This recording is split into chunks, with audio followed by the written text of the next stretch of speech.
మైనారిటీలకు అదిరిపోయే శుభవార్త చెప్పింది ఏపీ సర్కార్. ఏపీలోని ప్రతి మసీదుకు నెలకు 5,000 ఇచ్చేందుకు నిర్ణయం తీసుకున్నట్లు సీఎం చంద్రబాబు నాయుడు కీలక ప్రకటన చేశారు. మైనారిటీ సంక్షేమ దినోత్సవ కార్యక్రమం సందర్భంగా ఏపీలో ఉన్న మైనారిటీ ఆడబిడ్డలకు ఇంటర్మీడియట్ వరకు ఉచిత విద్య అందిస్తామని వెల్లడించారు చంద్రబాబు.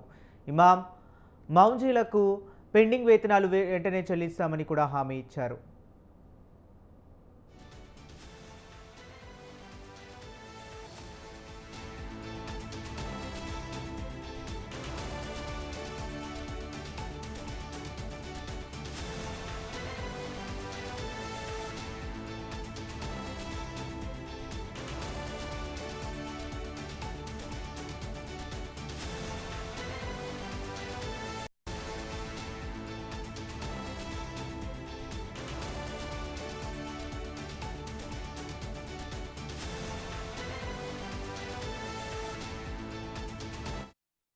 ప్రతి మసీదుకు త్వరలోనే నెలకు 5,000 అందిస్తామని కీలక ప్రకటన చేశారు. వక్ఫ్ బోర్డు సవరణ చట్టం చేసినప్పటికీ మైనారిటీల ద్వారానే ఆస్తుల సంరక్షణ చేస్తామని వెల్లడించారు నారా చంద్రబాబు నాయుడు.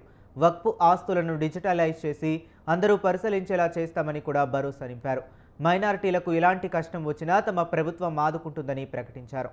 ఈ విషయంలో ముస్లింలు ఆందోళన చెందాల్సిన పని లేదన్నారు.